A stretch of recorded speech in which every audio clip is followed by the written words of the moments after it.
Hello, আসসালামু আলাইকুম। কি অবস্থা সবার? সো আমরা অলরেডি এইচএসসির ইংলিশ সেকেন্ড পেপারের বেশ কয়েকটা টপিক কভার করে ফেলছি। Modifier, connector, synonym, antonym and a lot of things. আচ্ছা, সো আজকের টপিকটা হচ্ছে গিয়ে আমাদের কমপ্লিটিং সেন্টেন্সেস। আচ্ছা, এইটা হচ্ছে গিয়ে যদিও সেকেন্ড পেপার একটা টপিক, বাট এই টপিকটা তোমার রিটেন অ্যান্ড অনেক ক্ষেত্রে হেল্প করতে পারে। ওকে, সো আমরা ডিরেক্টলি স্টার্ট করে দিই since we have a very short time. So firstly we have no sooner had then. এটা বেশ খানিকটা অ্যাডভার্বিয়ালস যে রুলটা সেটার মতো, যেখানে তোমার শুরু হয় বেশ কয়েকটা ওয়ার্ড, যেমন no sooner had, hardly had, rarely, এই ধরনের ওয়ার্ড দিয়ে স্টার্ট হয় অ্যান্ড পরবর্তীতে আরেকটা কানেক্টিং ওয়ার্ড থাকে যেমন দেন অর ওয়েন। আচ্ছা, সো এইখানে অ্যাকচুয়ালি কি হয়, এটার বাংলা আমরা সবাই জানি, no sooner had I put on my raincoat. আচ্ছা, আমি রেইনকোটটা পড়তে না পড়তে হোয়াট হ্যাপেন্ড। দেখো এখানে দুইটা ঘটনা আছে, রাইট? দুইটা ইভেন্ট আছে। দুইটা ইভেন্টের একটা আগে হয়েছে আর একটা পরে হয়েছে, আর খুবই ক্লোজলি এরা একসাথে ঘটছে। খেয়াল করে দেখবা তোমার এই নো সুনারের পরে এই যে হ্যাডটা, এটা একটা পাস্ট ইন্ডিকেট করতেছে, রাইট? ওকে, দেন পুট, এটা একটা V3 ইন্ডিকেট করতেছে। আমরা জানি হ্যাড প্লাস V3 থাকলে পরবর্তী যে ভার্বটা সেটা কি হয়? ইয়েস, সেটা V2 হয়, ভার্বের সেকেন্ড ফর্মে হয়। অ্যান্ড এখানে কোন ওয়ার্ডটা কানেক্ট করতে হবে? দেন। আমি যদি ওয়েন ইউজ করি তাহলে কি হবে? হবে না। চলো আমরা ডিরেক্টলি একটা দেখে যাই এক্সাম্পলে। No sooner had I put on my raincoat, দেখো দেন ইউজ করতে হচ্ছে, এটা ম্যান্ডেটরি। তুমি যদি ওয়েন ইউজ করো you will lose 1 mark, that's for sure. আচ্ছা, দেন দ্য রেইন স্টার্টেড, খেয়াল করে দেখছো ভার্বে কোন ফর্ম ইউজ করতে হচ্ছে? যেহেতু আগে হ্যাড প্লাস V3 আছে সেহেতু এখানে আমাকে ভার্বের সেকেন্ড ফর্মটা ইউজ করতে হবে and I am good to go. আচ্ছা, এরকম আর কি কি আছে ভাইয়া? এরকম স্কার্সলি আছে, এরকম হার্ডলি আছে। আচ্ছা, এরপরে কি ইউজ করতে হচ্ছে? জাস্ট লাইক অ্যাডভার্বিয়ালস, আমরা জানি অ্যাডভার্বিয়ালসের পরে কি ইউজ করতে হয়? Rarely do I go there, so একটা ভার্ব ইউজ করতে হয়। সো এখানে অক্সিলারি ভার্ব ইউজ করতেছে। ওকে, তারপর ভার্বে কোন ফর্মে আছে? ফিনিশড, স্টেপড, ভার্বের থার্ড ফর্মে আছে। অলরাইট, বুঝলাম এটা। এরপর কি ইউজ করতে হবে আমার? এরপর আমাকে ওয়েন ইউজ করতে হবে। আর ওয়েনের পরে ভার্বের কোন ফর্ম ইউজ করতে হবে? ইয়েস, ভার্বের সেকেন্ড ফর্ম ইউজ করতে হবে। চলো আমরা ডিরেক্ট এক্সাম্পলে চলে যাই। Scarcely had the child finished their juice box. আচ্ছা, এরপর কি হইলো? তার মানে দেখো had V3, আচ্ছা when ইউজ করতে হচ্ছে, রাইট, করলাম। এরপর একটা সাবজেক্ট ইউজ করতে হবে, করলাম। এরপর ভার্বে কোন form? Second form, done. Okay, hardly had we stepped outside, okay বুঝলাম, হার্ডলি আছে, ওকে, হ্যাড আছে, ওকে, V3 আছে, আচ্ছা এটাও বুঝলাম, হ্যাড প্লাস V3, তাহলে পরেরটা কি হবে? ইয়েস, ওয়েন প্লাস ভার্বের second form, when plus the wind whipped, ভার্বের second form, done. Okay, so এইটা অনেক কমন, বেশ কয়েকবার আসছে কমপ্লিট সেন্টেন্সে, হোপফুলি কয়েকটা বোর্ডে আসবেও। ওকে, সো এটা একটু দেখে রেখো। দেন কন্ডিশনাল, অনেকের ভয়ের কারণ, ভাই আমি কন্ডিশনালটা বুঝি না, কন্ডিশনালে কি হয়, কিভাবে এরা একজন আরেকজনের উপর ডিপেন্ডেন্ট। আচ্ছা, কন্ডিশনাল নিয়ে আমরা ইন ডিটেলসে যাচ্ছি না, বাট শর্টের মধ্যে শেষ করে দিব খুবই। আই হোপ এই শর্টটাই তোমার জন্য এনাফ হয়ে যাবে। যদি কেউ আগে থেকে পেরে থাকো তার জন্য তো বেটার, কেউ যদি আগে নাও জেনে থাকো তার জন্য এটা মোর দ্যান এনাফ হয়ে যাবে। Okay, so first of all কন্ডিশনালের রিয়েল ওয়ান, আমরা ওই কন্ডিশনাল 1 2 3 4 তোমরা পড়ে আসছো, ওইটাই জাস্ট মনে করো রিয়েল কেস আর আনরিয়েল কেস, আমরা এই দুইটাকে দুইটা ভাগে ডিভাইড করে পারি। Okay, real one, real two. Real ওয়ানে কি বলে? সেটা হলে জেনারেল ট্রুথ, মানে যেটা আমরা অ্যাকসেপ্টেড ট্রুথ, আমরা সবাই যেটাকে অ্যাজিউম করতে পারি যে না this is going to happen, this is a true thing. যেমন ইফ দিয়ে স্টার্ট হয়, কন্ডিশনালের প্রথম কাজ হবে ইফ দিয়ে স্টার্ট হয় majority of the time, 99% time, 1% exception যেটা আমরা একটু পরে দেখতেছি। ইফ ইউ হিট, ভার্বে কোন ফর্মে আছে? ইয়েস, সিম্পল প্রেজেন্টে আছে, অর সিম্পলি বলে V1 এ আছে। Okay, if you hit water at 100 degree, আচ্ছা তুমি যদি ওয়াটারকে 100 ডিগ্রিতে বয়েল করো বা রাখো, এরপর কি হবে? রাখো, actually it will boil, right, it boils. তার মানে এটা যেমন সিম্পল প্রেজেন্টে আছে, V1 এ আছে, এটাও দেখো সিম্পল প্রেজেন্টে আছে, V1 এ আছে। তার মানে জেনারেল ট্রুথে কি হয়, একটা যদি সিম্পল প্রেজেন্ট থাকে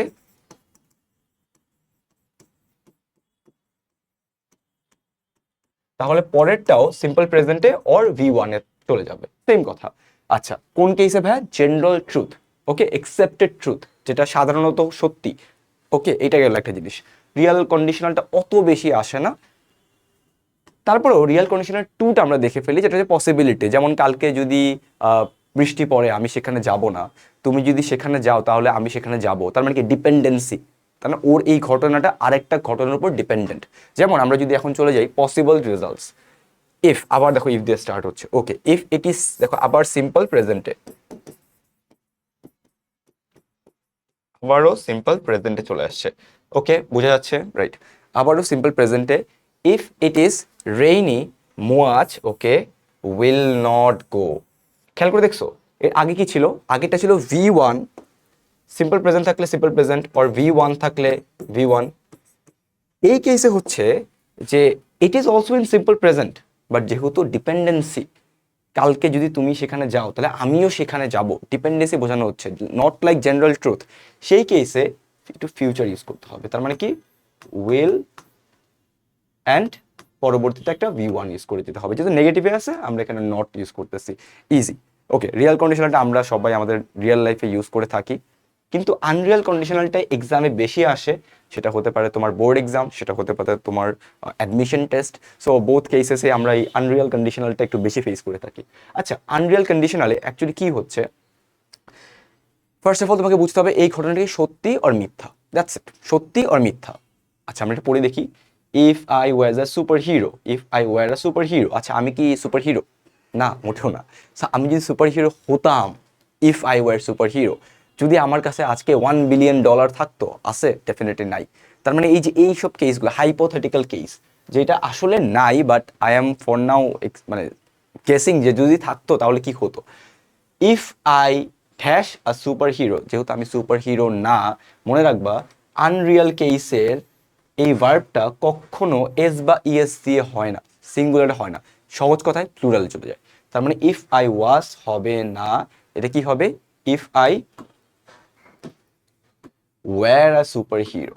ওকে, so if I were a superhero, আচ্ছা এরপর কি হইলো, তার মানে প্রথমত আমি সুপার হিরো না, আনরিয়াল কেস, আনরিয়াল ওয়ান। এই মোমেন্টে থেকে আমি বলতে চাই যদি আমার কাছে $1 বিলিয়ন থাকতো, নাই, তখন তোমাকে কি করতে হবে, যেটা তোমার মেইন ক্লস, যেটা তোমার অ্যাকচুয়ালি মেইন মনের ভাবটা প্রকাশ করবে, সেই সাইডটাতে তুমি কি করে দিবা, ডিপেন্ডেন্ট না, মানে যেটা হচ্ছে ইন্ডিপেন্ডেন্ট ক্লস, সেই পার্টটাতে তুমি একটা মডেল অ্যাড করবা। মডেল কি কি হতে পারে, কুড হতে পারে, তারপরে মাইট হতে পারে। ওকে, সো এই মডেল ইউজ করে আমরা জানি মডেলের পরে ভার্বের কোন ফর্ম ইউজ করতে হয়, ইয়েস ভার্বের একদম বেস ফর্মটা, just base form, simple form যেটা। তাহলে আই, ওকে কুড, আমার মডেল, বেস ফর্ম কোনটা, ফ্লাই, ডান। ওকে, সো কন্ডিশনাল আমরা রিয়েল পড়ে ফেলছি। আনরিয়াল কন্ডিশনাল যেটা এই মোমেন্টে থেকে আমি বলতেছি যে যদি আজকে আমার কাছে ধরো একটা মার্সিডিজ থাকতো তাহলে আমি কি করতাম, প্রথমত নাই, যদি থাকতো তার মানে কি if I have or has, বললাম পাস্টে করতে হবে, তাহলে হ্যাজ হবে না, হবে if I had. Okay, if I had Mercedes, তাহলে কি করতাম, I would go to say somewhere, so I would go to. Okay গেল, চলো আরেকটা দেখি আমরা। ইফ বুঝলাম, রাশেদ একটা মানুষের নাম বুঝলাম, আচ্ছা প্রাইস মানি, তার মানে ও কি প্রাইস মানিটা জিতছে, প্রাইস মানিটা জিতেনি। যদি জিততো তাহলে কি হতো, তাহলে যদি জিততো আনরিয়াল হাইপোথেটিক্যাল, তাহলে এই উইন হবে নাকি ওন হবে, ইয়েস পাস্টে হইতে হবে, ম্যান্ডেটরি, ম্যান্ডেটরি এটা, তাহলে won. Okay, won the price money, এরপরে বুঝলাম তার মানে সে আসলেই জিতেনি। এরপর সাবজেক্ট কোনটা, হি। ওকে ভাইয়া, সাবজেক্টের পর আমার কোন ফর্ম বসাতে হবে, ইয়েস একটা মডেল বসাতে হবে। মডেল কি কি হতে পারে, উড হতে পারে, কুড হতে পারে, মাইট হতে পারে। ওরা কি বসাইলো, ওরা উড বসালো। ওকে, বাকি সব জাস্ট ভার্বের বেস ফর্মটা, ভার্বের বেস ফর্ম, ডান। কন্ডিশনালের ফার্স্ট পার্ট আছে, এটা বেশি আসে এক্সাম হলে। ওকে, সো এটা একটু মনে রেখো, you can take a screenshot if you want. Okay, next up we have unreal two. Okay, আমরা রিয়েল ওয়ান পড়লাম, রিয়েল টু পড়লাম, একদম ইজি। রিয়েল আনরিয়াল ওয়ান পড়লাম, যেটা মোটামুটি বুঝতে পারছি। আনরিয়াল টুটা কি, আচ্ছা চলো আমি একটা ঘটনা বলি। 2014 সালে আর্জেন্টিনা ফিফা ওয়ার্ল্ড কাপ জিতেনি, কারণ মেসি একটা গোল মাইট বি পসিবল ছিল, বাট সেটা সে মিস করে। ওকে, ধরো আমি আজ থেকে 2024 সাল আজকে, সো আজ থেকে 10 বছর আগে চলে যাই। 10 বছর আগে গিয়ে মানে অতীতে যদি মেসি ওই গোলটা দিত তাহলে কি হতো, তাহলে আর্জেন্টিনা হয়তো 14 সালে ওয়ার্ল্ড কাপটাও জিতে ফেলতো। তার মানে কি, ইফ মেসি হ্যাড স্কোরড, দেখো আমি অতীতের কোনো কিছু বলতেছি, যদি আগে এই কাজটা হতো তাহলে হইতে পারতো। If Messi had scored that goal, Argentina might have won the competition. Okay, তার মানে আনরিয়াল মানে কি হতো, আমি আজকে এই মোমেন্টে থেকে বলতেছি যদি আজকে আমার কাছে টাকা থাকতো। ওকে, এটা গেল। আর আনরিয়াল 2-তে আমি কি বলছি, যদি 10 বছর আগে ওই ঘটনাটা ঘটতো তাহলে 10 বছর আগে ওই রেজাল্টটা এটা হইতে পারতো। আচ্ছা, অনেক কিছু বলে ফেললাম, আমরা এক্সাম্পলে চলে যাই। ইফ, ওকে কন্ডিশনাল বুঝলাম, সাকিব একটা নাউন বুঝলাম, হ্যাট প্লাস V3। দেখো একটু আগে আমরা যেই কয়টা করছি কোনোটাই কি হ্যাট আসছিল, হ্যাট প্লাস V3 আসছিল? মোটেও আসেনি, রাইট? কোথাও হ্যাট প্লাস V3 নাই। এই প্রথম আমরা পেলাম হ্যাট প্লাস V3, একটা হ্যাট তার সাথে একটা V3। আচ্ছা, তার মানে হ্যাট প্লাস V3 দেখলে কি বুঝবা কন্ডিশনালে? যে অতীতের কোনো ঘটনা যদি অতীতে এটা ঘটতো তাহলে অতীতে ওই ফলটা আসতো। তার মানে if Sakib had studied harder, মানে সাকিব প্রথমত পড়াশোনা করেনি, আনরিয়াল, ইয়েস আনরিয়াল লেখা আছে, কিন্তু সে যদি ওই সময় পড়ালেখা করতো তাহলে কি হতো? হি উড, এরপরে দেখো আমরা জানি যে অতীতে যদি এমন হয়ে যেত তাহলে অতীতে রেজাল্ট হয়ে যেত, তাহলে অতীতের ঘটনা কিভাবে বুঝাবো? Would have plus V3। একটু আর কি ছিল, মডেলের পরে জাস্ট বেস ফর্মটা, এবার বসাবা মডেলের সাথে have plus V3। Okay, so আমি যদি এখানে লিখে দেই হ্যাড প্লাস V3 যদি তোমার ডিপেন্ডেন্ট ক্লসে থাকে তাহলে তোমার ইন্ডিপেন্ডেন্ট ক্লস হবে কি হবে? একটা model, okay let's say model plus have plus V3, অথবা এটাকে বলা যায় পারফেক্টিভ। ওকে, বুঝলাম হ্যাঁ, এটা পারলাম। এরকম আরেকটা জিনিস আছে যেটা কন্ডিশনালের ক্ষেত্রে একটু ডিফারেন্ট, সেটা হচ্ছে মাঝে মধ্যে তুমি দেখো এতবার ইফ ইউজ করতো, ইউ বিকেম মানে বোর্ড, রাইট? এতবার ইফ লিখতে হচ্ছে কেন ভাই? আমি একটু ডিফারেন্ট হইতে চাই, আমি একটু অন্য ওয়েতে লিখতে চাই। সেটা কি? যদি তুমি এই হ্যাডটাকে, ইফটা মুছে ফেলবা, ইফটা রাখবা না, তুমি এই হ্যাডটাকে আগে নিয়ে আসলা, আনলাম, ওকে হ্যাড ডান, তারপরে মেসি, ওকে আমি একটা সাবজেক্টকে নিয়ে আসলাম, ঠিক আছে, নট মিসড দ্যাট পেনাল্টি। দেখো হ্যাড আছে, আছে, আর কি লাগতো? একটা V3 লাগতো, V3 আছে, আছে, তার মানে এটা কি? এটা হচ্ছে একটা আনরিয়াল 2 কন্ডিশনাল। ওকে বুঝলাম, হ্যাড প্লাস V3, তার মানে পরে কি করতে হইতো? হ্যাড প্লাস V3 রাখলে একটা model plus have plus V3, দেখি মডেল, ইয়েস, এরপর হ্যাভ আছে, আছে, এরপরে V3 আছে, আছে, ডান। ওকে, এটা মাথায় রাখবা, রিয়েল 1 রিয়েল 2 যেটা ফিউচারে ঘটতে পারে, পসিবিলিটি আছে, জেনারেল স্টেটমেন্ট। আনরিয়ালে কি আজকে এই মোমেন্টে থেকে বোঝা যায় যদি আমার কাছে থাকতো কিছু একটা আমি হয়তো এটা করতাম। আর আনরিয়াল 2-তে কি হচ্ছে? অতীতের কোনো ঘটনা যদি অতীতে এমন হতো তাহলে অতীতের রেজাল্টটা এমন হতো, শেষ, এতটুকুই। আর কনস্ট্রাকশনগুলো এখান থেকে দেখে নিতে পারো, আর যে কোনো রেফারেন্স বুক থেকে তুমি দেখে নিতে পারো। Okay done. As if as though, as if as though মানে কি বোঝায়? যেন, যদি, এমন কিছু একটা।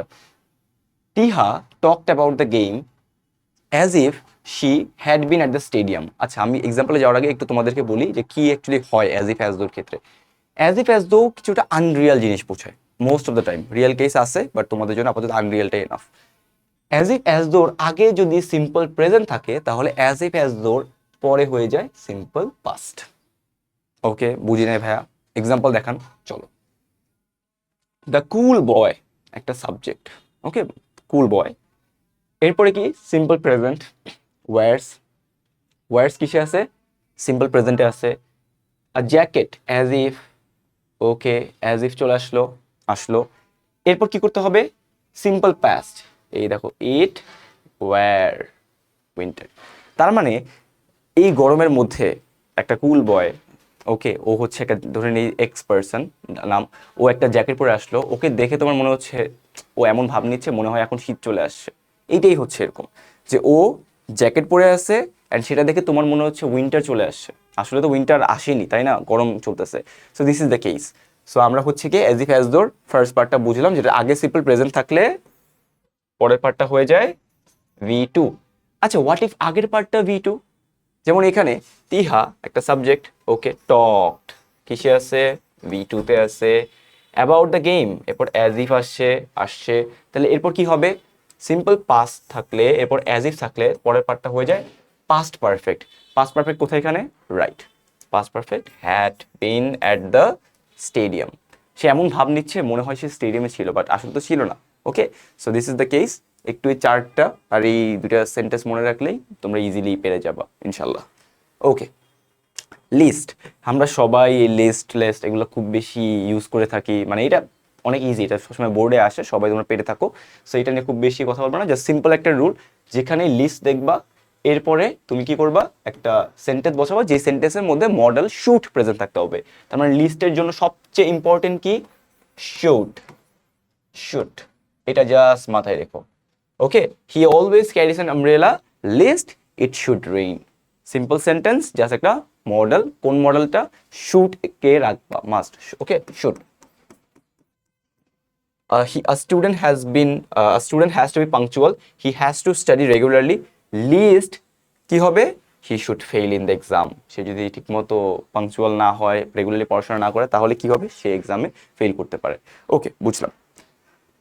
ইট is time, it is high time, এটা অনেক অনেক বেশি আসে, তো এটাও আমরা একটু দেখে ফেলি কি হয় না হয়।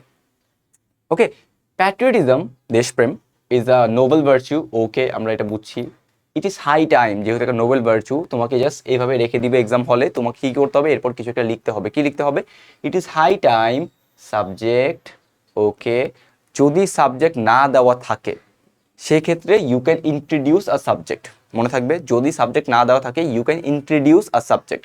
উই প্র্যাকটিসড, সাবজেক্টের পরে কোন ফর্ম বসাবা, V2 বসাবা। Okay, it is high time থাকলে সাবজেক্ট বসাবা প্লাস V2 বসাবা, প্যাট্রিয়টিজম গেল। ওকে ভাইয়া, ইট ইজ হাই টাইম, যদি সাবজেক্ট দিয়ে দেয়, যদি সাবজেক্ট দিয়ে দেয় তাহলে তো ম্যান্ডেটরি, তোমাকে কি করতে হচ্ছে, V2 বসাতে হবেই হবে, অ্যাড্রেসড। ওকে, বুঝলাম। ইট ইজ হাই টাইম থাকলে, সাবজেক্ট দেওয়া থাকলে V2 বসায় দিব। হোয়াট ইফ সাবজেক্ট না দেওয়া থাকে, আমি নিজে একটা সাবজেক্টকে নিয়ে এসে V2 বসাতে পারি। কিন্তু তোমার মনে হচ্ছে ভাই এটা তো সবাই করবে, আমি এটা করবো না, আমি একটু ডিফারেন্ট থাকতে চাই। কি করতে চাই, ইট ইজ হাই টাইম দেওয়া আছে এক্সাম হলে, কোনো সাবজেক্ট দেওয়া নাই, এন্ড আমার সাবজেক্ট বারবার অনেকবার নিয়ে আসছে, এবার আনতে ইচ্ছে করতেছে না, তাহলে তুমি কি করতে পারো, একটা ইনফিনিটিভ দিয়ে স্টার্ট করতে পারো। It is high time to start planning the vacation. তার মানে এখানে ইনফিনিটিভ কি, টু স্টার্ট। ওকে, খেয়াল রাখবা, তোমার ইচ্ছা, তুমি যা ইচ্ছা করতে পারো এখানে, ইউ উইল গেট মার্কস। আচ্ছা, বুঝলাম। দ্যাট ক্লস, দ্যাট ক্লসটা আবার কি ভাই, সবাই নাউন চিনি না, ইয়েস নাউন চিনি, নাউনটারই একটা নাউন ক্লজ বলা যায় যেটাকে, সেটা হচ্ছে একটা দ্যাট ক্লসের মতো কাজ করে মাঝে মধ্যে। আচ্ছা ওকে, আমরা ডিরেক্টলি চলে যাই, এখানে একটা প্রিন্সিপাল ভার্ব আছে যেমন ইস। ওকে, ইজ নোন টু এভরিওয়ান, মানে আমরা বুঝতে পারতেছি something is known to everyone, কোনো কিছু সবার কাছে পরিচিত, সবার কাছে সমাদৃত। কি সে ব্যাপারটা যেটা সবার কাছে সমাদৃত, কি ব্যাপারটা সেটা সবার কাছে পরিচিত, that he is a good instructor. দেখো, he is a good instructor বা he is a good teacher, এই ব্যাপারটা কি, এটা একটা পুরোপুরি ইন্ডিপেন্ডেন্ট একটা সেন্টেন্স না, ইন্ডিপেন্ডেন্ট একটা ক্লজ না, ইয়েস। তার সাথে যখন তুমি একটা দ্যাট, মানে একটা পরিপূর্ণ সেন্টেন্সের সাথে যদি একটা দ্যাট ইউজ করে দাও, সেটাই হয়ে যায় দ্যাট ক্লজ, আর এই পুরো ব্যাপারটা হয়ে যায় একটা নাউন ক্লজ। আমি দেখলাম কয়েকটা কোশ্চেনে তোমাদের বোর্ডে আসে এরকম, ডিফারেন্ট ওয়েতেও আসতে পারে, আমরা এটা প্র্যাকটিস করবো, প্র্যাকটিসও দেখবা যে একটা বোর্ড কোশ্চেন এটা চলে আসছে। ওকে, সো দ্যাট কোশ্চেনটা কি, প্রিন্সিপাল ভার্ব দেওয়া আছে, অবজেক্ট দেওয়া আছে বা এক্সটেনশন দেওয়া আছে, এবং কি তোমার জানার ইচ্ছা কি ব্যাপারটা যে সবার কাছে পরিচিত, কি ব্যাপারটা সবার কাছে সমাদৃত, that he is a good instructor, he is a good instructor, এটা একটা সেন্টেন্স, তার আগে আর দ্যাট অ্যাড করলে সেটা হয়ে যায় দ্যাট ক্লজ। ওকে, আরো আসো পড়ি আমরা, Ronaldo won everything a footballer can ever dream to win. আচ্ছা okay, a footballer ever dream to win, এই জন্য কি হয়েছে, দ্যাট, ওকে দ্যাট দেওয়া আছে, এরপর কি একটা পুরো সেন্টেন্স বসে গেছে, দেখো পুরো সেন্টেন্স, একটা কমপ্লিট সেন্টেন্স বসে গেছে, that he became one of the greatest of all time. That এর পরে হি আছে, সাবজেক্ট আছে, ভার্ব আছে। ওকে, একটা সেন্টেন্সে যা যা প্রয়োজন সবই আছে। ওকে, এটারও দ্যাট ক্লজ, প্র্যাকটিস করবো যখন তখন এটা আরো ভালো দেখতে পারবো। দো, অল দো, ইভেন দো। আচ্ছা, আমরা সবাই ছোটবেলায় এটা পড়ে আসছি, যদিও সে গরিব তাও সে সবার জন্য চিন্তা করে, হেল্প করা ট্রাই করে, তাই না? সো দো অল দোতে কি হয়, মানে একটা জিনিস বোঝাচ্ছে যে ওর কাছে এই ব্যাপারটা এরকম, but still he does the opposite, still he, মানে তার যেটা করা উচিত ছিল সেটা না করে সে তার অপোজিটটা কিছু করতেছে। দেখুন, শি এইসড দ্য টেস্ট। আচ্ছা দেখো, এটা কি পজিটিভ আর নেগেটিভ, এটা পজিটিভ, এক্সাম হলে তোমাকে একটু দিয়ে দিবে, এরপর এক্সাম হলে অল দো রেখে ছেড়ে দিবে, তোমাকে বলবে এরপর বাগলে তুমি লিখে ফেলো। আচ্ছা বুঝলাম, পজিটিভ অল দো, তার মানে এরপরে কি দেওয়া আছে, নেগেটিভ, নেগেটিভ তোমাকে করতে হবে। শি এইজ দ্য টেস্ট, সে এক্সামে পাস করলো, যদিও শি বেয়ারলি স্টাডিড, একটা প্লাস একটা মাইনাস। বেয়ারলি মানে কি, কদাচিৎ, মানে কি, এটা হচ্ছে সে করেনি, সে খুব বেশি একটা এফোর্ট দেয়নি। ওকে, ওকে বুঝলাম। এবার দেখো, তোমাকে অল দো the movie had bad reviews, তোমাকে এতটুকু লিখে দিল এক্সাম হলে। Although the movie had bad reviews, তার মানে অলদোর পরে কি দেওয়া আছে, অলদোর পরে নেগেটিভে দেওয়া আছে। ওকে, নেগেটিভে দেওয়া আছে যে সেই মুভিটার ব্যাড রিভিউস ছিল। আচ্ছা, মুভিটার ব্যাড রিভিউস ছিল অ্যান্ড অলদো দেওয়া আছে, তার মানে পরের পার্টটা, কমার পরের পার্টটা কি হবে, পজিটিভ আর negative? Definitely a positive one, right? আমরা জানি অলদোর পরে অপোজিট কিছু বসে, আই এনজয়েড। যদিও সবাই খারাপ বলছে, বাট আমি এনজয় করছি। অলদো মানে যদিও, যদিও। আচ্ছা, অলদো না বসে কি দো বসতে পারে না? অবশ্যই পারে। ইভেন দো বসতে পারে না? অবশ্যই পারে। যেমন এখানে দেখো, দ্য প্রেজেন্টেশন ওয়েন্ট ফ্ললেসলি। আচ্ছা, বুঝলাম, প্রেজেন্টেশনটা ফ্ললেসলি গেল। Present or positive or negative? Positive. এরপর দেওয়া আছে কি, দো। আচ্ছা, তার মানে যদিও বসাবা, কি এখন কি বসাবা, plus or minus? Definitely plus আছে, তাহলে মাইনাস বসাই দিবা। She was nervous beforehand. প্রেজেন্টেশনটা অনেক স্মুথলি গেছে, যদিও সে আগে নার্ভাস ছিল। ওকে, বুঝতে পারছি। সো রিয়েল লাইফ ইউজেস শিখো, রুলস মুখস্থ করতে যেও না। রুলস মুখস্থ করতে গেলেই ভুলটা হয়ে যায়। আমরা ইংলিশটাকে ভাষা না বিবেচনা করে আমরা ইংলিশটাকে একটা সাবজেক্ট ভাবি। যদিও আমাদের এনসিটিভি কারিকুলাম এটাকে সাবজেক্ট হিসেবে ইন্ট্রোডিউস করা, বাট তুমি যখন তোমার নেক্সট স্টেজে যাবা তোমার লাইফের, সেটা ইউনিভার্সিটি অ্যাডমিশন টেস্ট হতে পারে, সেটা বাইরে চলে যাও হতে পারে, সেটা ইউনিভার্সিটিতে পড়ালেখা হতে পারে, বা তোমার লাইফের কর্মজীবন হতে পারে, যেখানে যাও না কেন ইংলিশ একটা ভাষাই থাকবে, এটার সাবজেক্ট থাকবে না। সো এটাকে ভাষা হিসেবে নাও। রুলস মুখস্থ করতে যেও না। রুলস মুখস্থ করতে গেলেই সমস্যাটা শুরু হয় ওইখান থেকেই। ওকে, চলো এরপর আমরা কি বলি, ফলোড বাই জেরান্ড। জেরান্ড মানে কি, ভার্ব প্লাস আইএনজি। আচ্ছা ভাইয়া, বুঝলাম, ফলোড বাই জেরান্ড। এরপর কি হয়, জিনিসটা কি, জিনিসটা একটু বুঝান। কিছু কিছু ভার্ব আছে যেই ভার্বের পরে অলওয়েজ আইএনজি বসে। ওকে, কি কি ভার্ব আছে এমন? এত লিস্ট এখন তোমাদের লাগবে না। যেমন কনসিডার হইতে পারে, তারপর রিমেম্বার হইতে পারে, তারপর looking forward two, with a view to, এরকম অনেক কিছু আছে। তারপরে হচ্ছে কি আমরা একটা ভার্ব প্লাস আইএনজি বসাই। যেমন উড ইউ মাইন্ড, আচ্ছা তুমি কি মাইন্ড করবা? ক্লোজিং দ্য উইন্ডো, দেখো verb plus ING. My classes at university will start tomorrow, আগামীকাল থেকে আমার ইউনিভার্সিটিতে ক্লাস স্টার্ট হবে। And I am looking forward to, looking forward টুর পরে কি বসে, ভার্ব প্লাস আইএনজি বসে। I am looking forward to meeting new people, দেখছো verb plus ING, meeting new people out there. Alright, এরকম আর কি কি আছে, উইথ আ ভিউ টু আছে, তাই না? উইথ আ ভিউ টু আমরা অনেক বেশি ইউজ করি। ওকে, গেল। প্যারালিজম, প্যারালিজম মানে কি আমরা সবাই জানি, প্যারালাল লাইন, দুইটা লাইন একসাথে। সো প্যারালিজম এইটাই বোঝায় যে তোমার আগের লাইনটা যে টেন্সে থাকবে, যেই আকারে থাকবে, তুমি পরের লাইনটাকেও সেইভাবে রাখবা, সেমই রাখবা। আমরা এটা প্র্যাকটিস করবো একটু পরে, সেখানে দেখতে পারবা। সো প্যারালিজম মনে রাখো যে আমার আগের লাইনটা যেই টেন্সে ছিল, আমার পরের লাইনটাও সেম একই টেন্সে থাকবে, বা সেই ক্লজটা একই টেন্সে থাকবে এবং একই রকমভাবে থাকবে, চেঞ্জ করবো না। ইনফিনিটিভ, ইয়েস, আমরা জানি কোনো একটা উদ্দেশ্য করতে গেলে, আই ওয়েন্ট দেয়ার, কেন ওয়েন্ট করছি? To help the poor. I went there, কেন সেখানে গিয়েছি? To understand what's happening out there. তার মানে যে উদ্দেশ্য বোঝাতে আমরা ইনফিনিটিভ ইউজ করি। ওকে, উদ্দেশ্য। আচ্ছা, আমরা একটা কোশ্চেন ডিরেক্টলি সলভ করে ফেলি। এটা সলভ করাই আছে, যেহেতু কমপ্লিট সেন্টেন্সটা অনেক সহজ আমি বিশ্বাস করি, সেহেতু আমি এখানে তোমাদের ট্রাই করবো কোশ্চেনটা কীভাবে অ্যাপ্রোচ করবো এক্সাম হলে সেটা দেখা দেওয়ার জন্য। ওকে, সো ফ্লোরেন্স নাইটেঙ্গেল, আচ্ছা বুঝলাম, ফ্লোরেন্স নাইটেঙ্গেল। আমরা কালারটাকে চেঞ্জ করি। ফ্লোরেন্স নাইটেঙ্গেল, আচ্ছা একটা subject, wanted to be a nurse with a view to. খেয়াল করছো, একটু আগে আমি তোমাদের বললাম না যে কিছু জিনিস ফলোড বাই জেরান্ড হয়। ফলোড বাই জেরান্ড মানে কি, এরপরে ভার্ব প্লাস আইএনজি ইউজ করতে হয়। এই যে উইথ আ ভিউ টু হচ্ছে ঠিক তেমনই একটা। এরপর কি ইউজ করতে হবে, ভার্ব প্লাস আইএনজি, দেখছো? এরপর তুমি যা ইচ্ছা বসাও, তোমাকে not necessary nursing the aligning people এইটাই লিখতে হবে। তুমি চাইলে অনেক কিছু লিখতে পারো, যেটাই লিখবা you will get marks. Okay, done. If I had, yes, if I had. আমরা এখন একটু কন্ডিশনাল পড়ছি না? কন্ডিশনালের বলো তো কোন ফর্মটা? দুইটা পড়ছিলাম, একটা হচ্ছে ভি টু, আমি এখানে লিখি, একটা হচ্ছে ভি টু।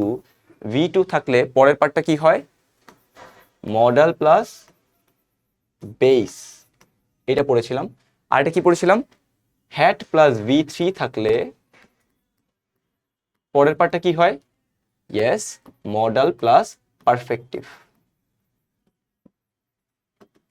আচ্ছা, দেখি এখানে কি আছে। এখানে কি হ্যাড প্লাস ভি থ্রি আছে নাকি ভি টু আছে? এখানে হ্যাড আছে, আচ্ছা, আর কিছু আছে নাই। তার মানে হ্যাডটা বাড়বে কোন ফর্ম, হ্যাডটা ভার্বের সেকেন্ড ফর্ম বা V2। ওকে, তাহলে পরের পার্টে কি বসবে? একটা মডেল প্লাস বেস ফর্ম। দেখি তো, ইয়েস, একটা মডেল, একটা বেস ফর্ম, শেষ। Okay, so if I had the wings of a bird, যদি আমার পাখির মতো ডানা থাকতো তাহলে আমি কি করতাম? I would fly freely in the sky. মানে আসলে তো আমার কাছে নাই, তাই না? রিয়েল আর আনরিয়েল, আমার কাছে পাখির মতো ডানা নাই, যেহেতু নাই সেহেতু আমাকে আনরিয়েল কন্ডিশনাল ইউজ করতে হবে, সেহেতু পাস্টে রাখতে হবে, এটাও পাস্টে রাখতে হবে। আর স্ট্রাকচারটা কি? স্ট্রাকচারটা যে given. Okay, unity is strength. Okay, unity is strength, একসাথে থাকাই শক্তি, বুঝলো। United we stand. দেখো ইউনাইটেড, ইউনাইটেড কোন ফর্মে আছে? পাস্টে আছে, even though it's different, but just for understanding কনস্ট্রাকশনটা, united we, okay, subject, stand base ফর্মে আছে। মনে আছে একটু তোমাদের কি বললাম আমি? Parallelism, same construction, same line, same direction, same স্ট্রাকচারে থাকবে, সেম ঘটনাটা এখানেই ঘটতেছে। United we stand, United, divided, we stand base form fall, শেষ। United we stand, divided we fall, same line, same direction, same grammatical construction, that's it, parallelism. আচ্ছা, এটাও পারলাম, এটা পারলাম, এটা পারলাম, এটা পারলাম। Whenever my uncle comes to our houses, he what? দেখো whenever my uncle comes, প্রেজেন্টে আছে, তাহলে পরের পার্টটা কি পাস করতে পারবো? কখনো কখনো পারবো না। কি করতে হবে? হি ব্রিংস, প্রেজেন্টে আছে, সামথিং উইদিন, তুমি যা ইচ্ছা লিখতে পারো। whenever my uncle comes to our house, he brings chocolate for me, he brings fruits for us, যাই দিবা you will get marks। ওকে, এটাও পারলাম। ওকে, আমার কয়টা শেষ তাহলে? Oh, sorry, I missed one. Okay, let's see. Time plays a very crucial role in human life. We cannot prosper in life যদি না we use our time properly. ওকে, যদি না আমরা টাইম প্রপারলি ইউজ করি তাহলে। এটাও তোমাদের একদমই ইজি, এটা এখানে কোনো রুল কাজ করতেছে না, জাস্ট বাংলা ওয়ার্ড যে আনলেস মানে জানে সেটা লিখতে পারবে। ওকে, সো এটা কোনো রুল না, এটা জাস্ট ফর রাইটিংয়ের জন্য। ওকে, আমরা ইট ইজ হাই টাইম নিয়ে কাজ করছিলাম একটু আগে। আমরা কি পড়েছিলাম? ইট ইজ হাই টাইমে দুইটা ঘটনা করতে পারে, একটা হচ্ছে সাবজেক্ট দেওয়া থাকবে, যখন দেওয়া থাকে তাহলে ইউ আর বাউন্ড, যে তোমাকে ওই কাজটাই করতে হবে। যদি না দেওয়া থাকে তাহলে একটা ফ্রিডম থাকে, এখানে দেওয়া আছে ইউ। আচ্ছা, এরপর কি করতে হবে? যেহেতু সাবজেক্ট দেওয়া আছে, জাস্ট সিম্পলি ভার্বের সেকেন্ড ফর্মটা বসাই দিবা, V2 বসাই দিবা, ডান। ওকে, সো বেস, তোমার এখানে সাবজেক্ট দেওয়া আছে, তুমি জাস্ট V2 বসায় দাও, আর বাকি পার্ট যা ইচ্ছা লিখো, you will get marks. Okay, বুঝলাম, এটাও পারলাম। The box is very heavy, are you sure, strong enough? আচ্ছা, স্ট্রং এনাফ কেন? টু ক্যারি দ্য বক্স, উদ্দেশ্য, একটু ইনফিনিটিভে কি বললাম? তোমার একটা উদ্দেশ্য থাকতে হবে, তাই না? উদ্দেশ্য থাকলে তুমি সেখানে টু ইউজ করতে পারো। ওকে, বুঝলাম, এটাও গেল। John is fond of reading. আচ্ছা, whenever he goes to the book fair he buys, just like whenever my uncle comes, see প্যারালিজমের মতো হচ্ছে, same structure. whenever he goes to the book he buys some book, সে ওখানে গেলে সেটা করে, আমার uncle যখন আসে সেটা নিয়ে আসে। ওকে, সো এটা হচ্ছে প্যারালিজমের মতো কিছুটা কাজ করতেছে, বুঝলাম। Rima is a good singer. আচ্ছা, রিমা একটা ভালো singer, she sings so well that, দেখো শি সিংস সো ওয়েল, একটা কমপ্লিট সেন্টেন্স, তারপর দ্যাট দিয়ে দিছে, তাই তোমাকে এখন কি ইউজ করতে হবে? আরেকটা কমপ্লিট সেন্টেন্স লিখতে হবে। ইট একটা সাবজেক্ট, ক্যাপটিভেটস একটা ভার্ব, এভরিওয়ানস অ্যাটেনশন। খেয়াল করে দেখছো, তুমি যাই লিখো তুমি নাম্বার পেয়ে যাবা। তার মানে দ্যাট ক্লজ বলা হয়। দ্যাট ক্লজে কি হচ্ছে? দ্যাট দেওয়ার পর একটা কমপ্লিট সেন্টেন্স লিখে দাও, একটা সেন্টেন্স যেটা এই আগের সেন্টেন্সটার সাথে মিনিংটা যায়, গ্রামারটা যায়, তাইলে enough. Okay, since Bangladesh is an agricultural country, it's economy largely depends on agriculture. এটা হচ্ছে সিন্স বিকজ, আমরা সবাই জানি সিন্স বিকজের রুলটা আমরা আগে একটা ক্লাসে ডিসকাশন করেছিলাম, সেটা হচ্ছে গিয়ে সিন্স বিকজ এগুলো দেওয়া থাকলে আমরা জাস্ট এইটার ফলশ্রুতিতে কি হচ্ছে না হচ্ছে সেটাই লিখে ফেলি, that's it. So yeah, Jessore board 2023, I hope it is solve. Not necessarily এখানে যা লেখা আছে তোমাকে এটাই হইতে হবে, এটাও ইটস লাইক অ্যান্সার থেকে কালেক্ট করা। তো তুমিও নিজের মতো করে লিখতে পারো, তুমি চাইলে you have full freedom to change everything, just grammatical কনস্ট্রাকশনটা সেম রাখতে পারো, that's more than enough. Yeah, thank you so much, see you in the next video.